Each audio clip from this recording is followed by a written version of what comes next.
المنار المنار المنار المنار المنار المنار المنار المنار اے امین علم و فن، اے حکمتوں کے انجمن، تجھ پہ نازاں ہے چمن، تجھ پہ نازاں ہے چمن۔ السلام علیکم ورحمۃ اللہ وبرکاتہ۔ الحمد للہ وکفی وسلام علی عبادہ الذین اصطفی۔ آج مقدمہ فی اصول الحدیث للشیخ عبدالحق المحدث الدہلوی رحمہ اللہ، اس سیریز کا آج 13واں درس ہے۔ اس سے پہلے کہ ہم درس پہ آ جائیں، ایک اعلان اور ایک خراج تحسین مان لیجیے۔ حضرت ڈاکٹر محمود الطحان، ایک بڑا نام علم حدیث میں، جن کا حال ہی میں انتقال ہوا 22 نومبر کو۔ آج 27 نومبر 2022 ہے۔ 22 نومبر 2022 کو صبح سویرے ان کا انتقال ہوا۔ انا للہ و انا الیہ راجعون۔ 1935 میں ان کی پیدائش ہوئی تھی اور 2022 87 سال کی عمر میں ان کا انتقال ہوا۔ یہ بہت ہی معروف مشہور محدث ہیں۔ سوریہ میں انتقال ہوا، شام میں ان کا۔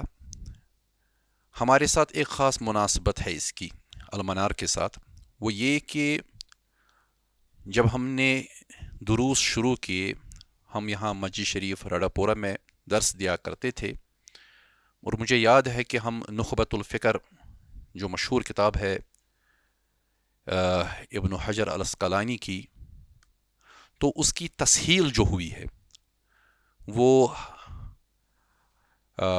ڈاکٹر محمود طحان نے ہی کی تھی، اور تصحیح کی صورت میں انہوں نے جو کتاب لکھی، اس کتاب کا نام تیسیر مصطلح الحدیث، بہت ہی مشہور، آسان اصطلاح حدیث، مصطلح الحدیث وغیرہ کے نام سے اس کے ترجمے بھی اردو میں آئے ہیں۔ جن دنوں میں پی ایچ ڈی کر رہا تھا، ان دنوں یہاں اس کا عربی یہ جو نسخہ تھا یہ نہیں مل رہا تھا، ان دنوں اردو ہی چلتا تھا۔ اب چونکہ عربی کتابیں یہاں اس خطۂ ارضی میں بھی معروف اور عام ہو رہی ہے، تو اس وجہ سے اب کتابیں مل رہی ہے، لیکن اس زمانے میں اردو کا ترجمہ ہی اس کا چلتا تھا۔ لیکن مجھے یاد ہے کہ اس شخص نے، یعنی ڈاکٹر محمود طحان نے، اس کی یہ کتاب جو ہے تیسیر مصطلح الحدیث، علم حدیث خصوصاً مصطلح جو ہے اس کو بہت ہی آسان بنایا، اور سمجھنے کے لیے بھی اس کا جو سٹائل ہے پورا سائنٹیفک ہے۔ اللہ تعالیٰ ان کے درجات بلند کرے، کافی اچھا کام کیا انہوں نے۔ اسی طرح ان کی ایک اور کتاب ہے جو بہت مشہور ہوئی، اصول التخریج و دراست الاسانید، تو تخریج کے اصول وغیرہ اور اسانید کی سٹڈی کے بارے میں یہ کتاب، یہ بھی بہت ہی معروف ہوئی، لیکن زیادہ مشہور ان کی جو ہے وہ تیسیر مصطلح الحدیث ہے۔ مرحوم کا انتقال ہوا، جامعہ اسلامیہ مدینہ منورہ میں ماجسٹر بھی کیا اور وہاں پڑھایا بھی، پھر محمد ابن سعود یونیورسٹی میں بھی پڑھایا، پھر کویت یونیورسٹی میں بھی پڑھایا، اور زندگی بھر تعلیم و تعلم کے ساتھ رہے۔ خطیب بغدادی پہ کام کیا ہے، ان کا جو کنٹریبیوشن ہے حدیث کے حوالے سے اس پہ کام کیا، بہت ہی وسیع کام کیا، جس کا نتیجہ یہ ہوا کہ تقریباً دنیا کے ہر خطے میں ان کی کتابوں سے استفادہ کیا گیا، اور الحمدللہ کشمیر میں بھی ان کی کتابوں سے استفادہ ہوا، اور ہم نے ابتدائی دور میں اس کتاب سے کافی استفادہ کیا۔ پھر جب ہم نے پڑھانا شروع کیا تو وہاں بھی ان کی کتاب خصوصاً تیسیر مصطلح الحدیث جو ہمارے سلسلے ہے، مثلاً المختصر من نخبۃ الفکر ہے یا بائیکونیا وغیرہ ہے، یا آج کی جو ہم شیخ عبدالحق محدث دہلوی کی کتاب پڑھ رہے ہیں، تو ان متون کو سمجھنے میں بھی اس کتاب کا بہت ہی کنٹریبیوشن رہا، بہت ہی زیادہ اس کا عمل دخل رہا۔ اللہ تعالیٰ مرحوم کے درجات بلند کرے، ان کے خطاؤں، ان کے لغزشوں کو معاف فرمائے، اور جو انہوں نے نیکیاں کی ہیں ان کو دوبالا کرے اللہ تعالیٰ، اور اپنی بارگاہ میں قبول فرمائے۔ یقیناً یہ سال جو ہے بہت ہی بھاری ہے، علماء تشریف لے رہے ہیں، وہ وفات پا رہے ہیں، جس سے لگ رہا ہے کہ اس امت میں آہستہ آہستہ آہستہ آہستہ علماء کی کمی ہو رہی، کیونکہ علماء ہی بہرحال اسلام کی اصل حفاظت کرنے کے ذمہ دار ہے۔ عام لوگوں سے حفاظت کی توقع رکھی بھی نہیں جا سکتی، علماء ہی سے ہی رکھی جاتی ہے۔ علماء کی عزت، علماء کی زندگی، آبرو وغیرہ یہ سب اہم ہے، لیکن وہ علماء وہی ہیں جو علماء یقیناً خشیت الہی وغیرہ ان چیزوں سے متصف ہو۔ وہ علماء جو کاروبار بناتے ہیں دین کو، وہ علماء سو کہلاتے ہیں۔ بہرحال یہ ڈاکٹر محمود طحان ان علماء میں سے تھے جنہوں نے اپنی زندگی وقف کی تھی۔ تو چلیے ہم آتے ہیں اپنے اصل درس پہ، جو کہ مقدمہ فی اصول الحدیث ہے۔ گزشتہ درس میں ہم نے مرسل پہ بات کی تھی، پھر ہم نے مرسل الصحابہ پہ بات کی، اور مرسل الصحابہ کے بارے میں ہم نے کہا کہ یہ وہ حدیث ہے جس کو روایت کرے صحابی نبی صلی اللہ علیہ وسلم سے، اگرچہ انہوں نے خود اس کو سنا نہیں ہوتا ہے رسول اللہ صلی اللہ علیہ وسلم سے۔ وجہ یا تو یہ رہتی ہے کہ اس کی ایج کم ہوتی ہے، یا یہ کہ وہ اسلام ہی قبول کرتا ہے تاخیر سے، یا وہ اس ایونٹ اور اس معاملے سے غیر حاضر رہتا ہے جس کے بارے میں وہ روایت کرتا ہے۔ پھر ہم نے اس کی وجوہات بتائی، کیا وجوہات رہی ہیں۔ پھر ہم نے حکم بھی بتایا کہ اتفاق ہے محدثین کا کہ مرسل الصحابی جو ہے وہ موصول کے حکم میں آتی ہیں۔ حافظ ابن حجر رحمہ اللہ کی رائے ہم نے بتائی اس میں۔ پھر ہم نے مرسل خفی پہ بات کی، اور ہم نے یہ کہا کہ مرسل خفی وہ حدیث ہے جس کو راوی بیان کرے اس سے جس کے ساتھ اس کو معاصرت حاصل ہو، لیکن اس نے وہ حدیث ان سے نہ سنی ہو، کسی اور سورس سے سنی ہو۔ پھر ہم نے بتایا کہ اس حدیث پہ مزید بات بھی ہو سکتی ہے انشاءاللہ آگے جا کر۔ آج جو ہمیں پڑھنا ہے وہ ہے المعزل۔ تو معزل جو ہے ایک خاص قسم ہے انقطاع کی، ایک خاص قسم ہے سکوت کی، تو آج انشاءاللہ اس پہ بات ہوگی۔ تو شروع کرتے ہیں۔ المعزل یہ اس میں مفعول ہے من اعزل، جس طرح ہم اخرج یخرج پڑھتے ہیں، ارسل یرسل پڑھتے ہیں، اسی طرح اعزل یعزل بمعنی اعیاہ۔ اعیاہ اس کا مصدر ہے اعزال۔ اعزال کہتے ہیں تھکا دینے کو۔ جب کوئی چیز پرابلمیٹک بن جاتی ہے تو وہ آدمی کو تھکا دیتی ہے۔ تو معزل حدیث ہی ایسی حدیث ہے جو پرابلمیٹک ہے، جو مسائل پیدا کرتی ہے۔ تو جو اس حدیث پہ کام کرے وہ اس کو تھکا دیتی ہے، اسی لیے یہ حدیث جو ہے تھکا دینے والی ہے، تو اس لیے معزل کہا گیا ہے اس کو۔ اس پہ بھی بحث ہے، پھر اگر آپ دیکھیں گے کتب میں مختلف ابن حبان وغیرہ کے حوالے سے مختلف بحثیں کی گئی ہے کہ معزل ہے، معزل ہے وغیرہ، تو وہ ایک یہاں پر غیر ضروری بحث ہوگی۔ ہم بات کریں گے معزل کی، اور اصطلاحاً دیکھیں گے کہ معزل کس کو کہا جاتا ہے۔ میں نے جو تعریف لی ہے یہاں پر وہ ڈاکٹر محمود طحان کی ہی لی ہے رحمہ اللہ۔ اللہ تعالیٰ رحم فرمائے، مغفرت فرمائے ان پہ۔ ان کی کتاب تیسیر مصطلح الحدیث سے لی ہے، اور صفحہ نمبر 75 یہ وہ عربی نسخہ ہے جو یہاں ہندوستان سے چھپا ہے، مکتبۃ اشاعت الاسلام کے نام سے، جو ہندوستان دلی سے چھپتا ہے وہی نسخہ ہے۔ تو میں نے عبارت لی ہے، تعریف لی ہے کہ اصطلاحی طور پر ہم کس کو معزل کہیں گے۔ ما سکت من اسنادہ اسنان فاکثر علی التوالی۔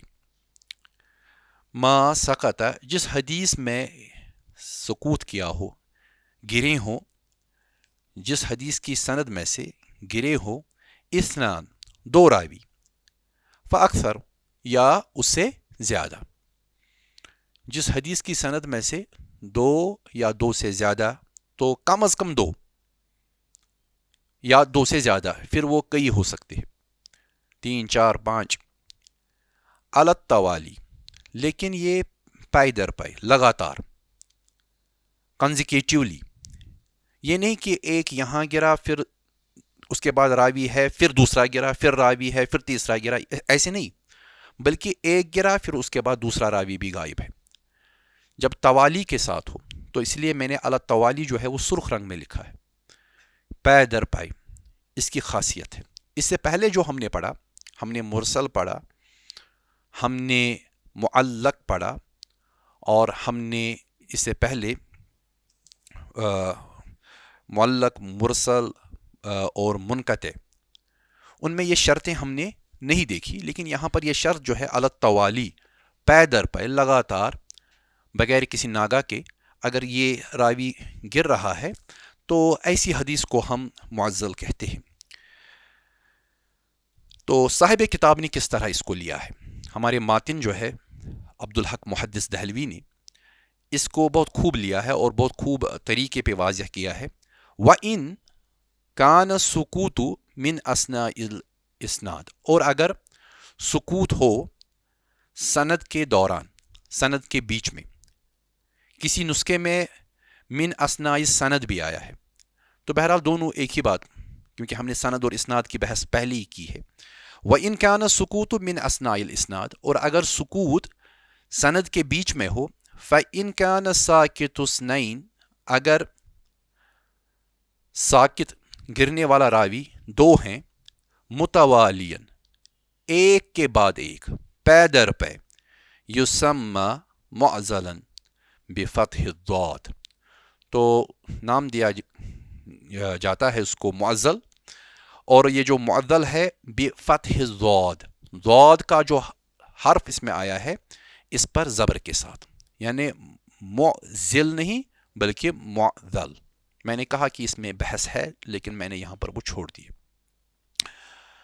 تو صاحب کتاب بھی کہہ رہے ہیں کہ درمیان سند میں جب دو راوی پے در پے ساکت ہوں تو ایسی حدیث کو معزل کہا جائے گا۔ اس کی مثال میں دیتا ہوں تو مثال سے بات زیادہ واضح ہو جائے گی۔ مصنف ابن ابی شیبہ میں حدیث ہے، اور حدیث نمبر ہے 4734، 4734۔ حدثنا وکی،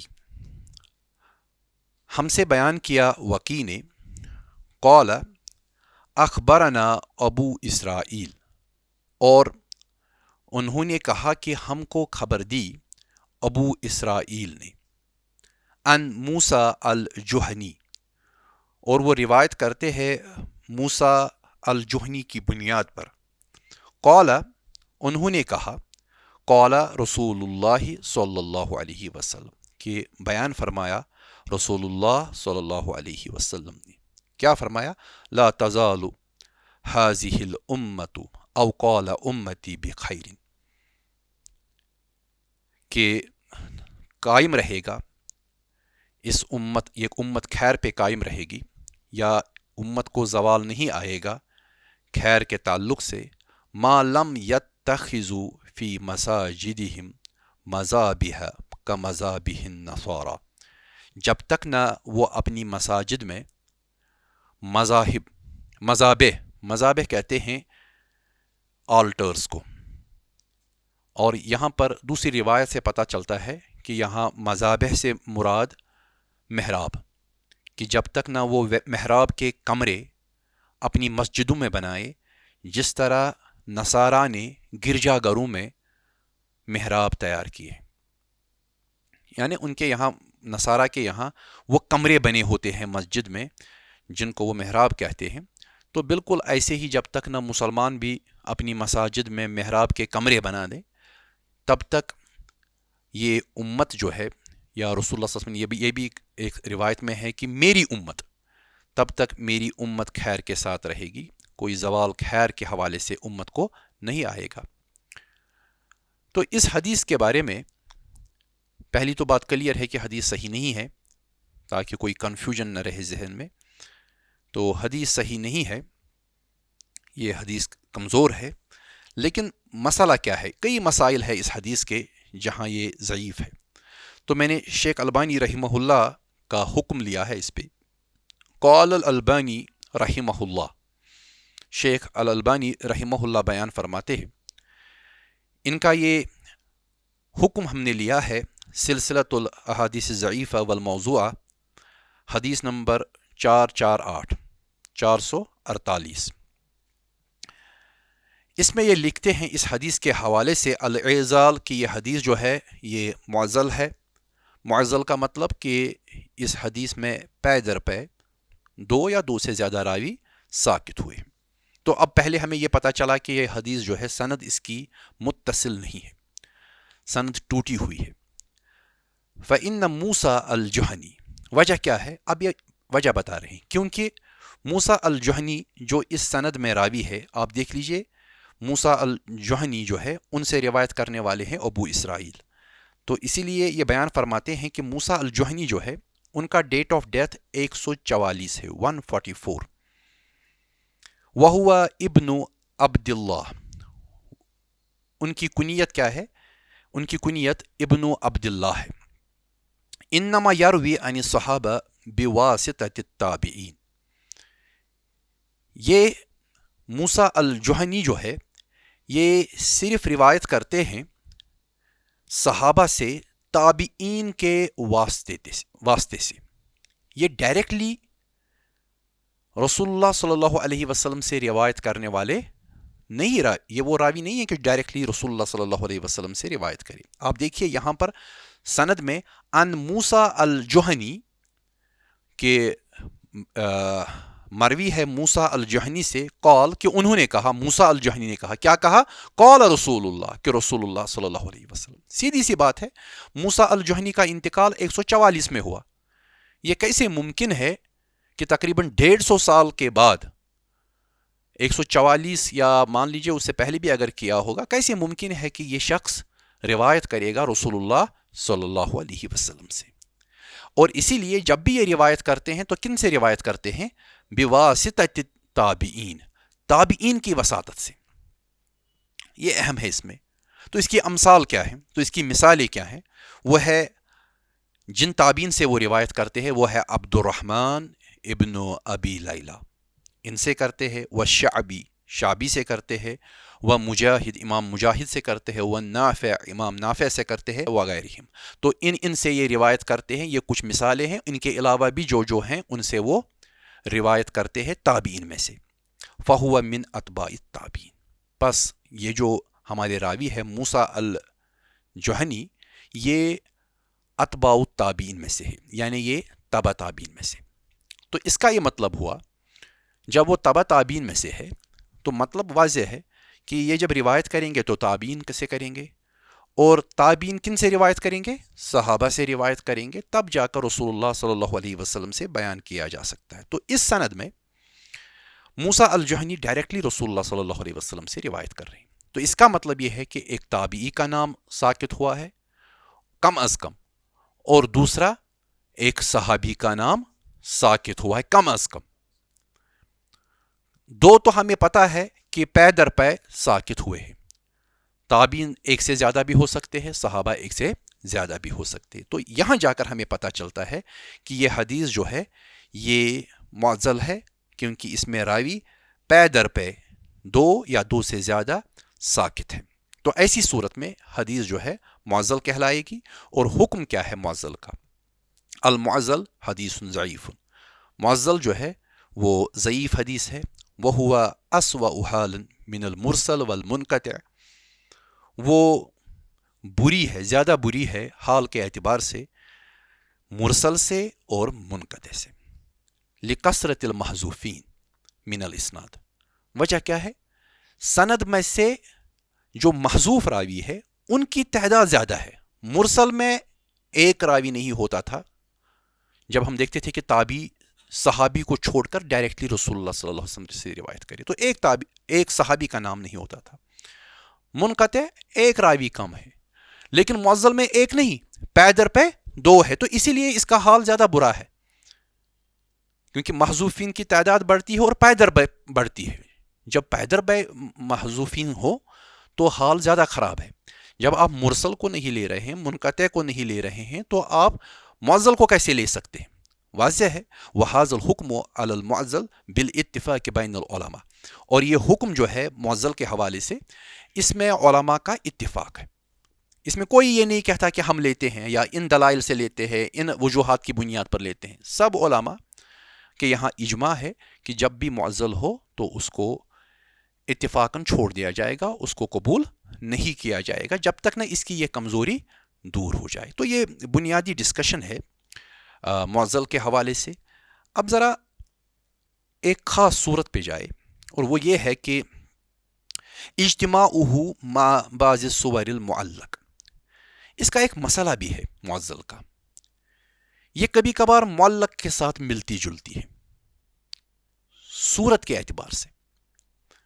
آپ کو یاد ہوگا جب ہم نے معلق پڑھی تھی, اس وقت میں نے کہا تھا کہ معلق کسے کہتے ہیں. آپ کو یاد ہوگا میں نے کہا کہ معلق جو ہے وہ اوپر رسول اللہ صلی اللہ علیہ وسلم کی طرف سے, وہاں پر ایک راوی ہوگا, دو راوی ہوں گے, تین راوی ہوں گے, اور نیچے جو مصنف کا طرف ہے اصل سند محفوظ ہوگا, نیچے راوی نہیں ہوگا, وہ سند کٹی ہوئی ہوگی, معلق. پھر ہم نے تعلیقات بخاری پہ بھی بات کی. تو ایسی صورت میں یہ لٹکی ہوئی سند ہے. اصل سند کی طرف سے یعنی صحابی کی طرف سے سند میں تو ایک راوی ہو سکتا ہے یا دو راوی بھی ہو سکتے ہیں, لیکن نیچے مصنف کی طرف سے جس نے کتاب لکھی ہے وہاں راوی حذف ہے, تو یہ معلق ہے.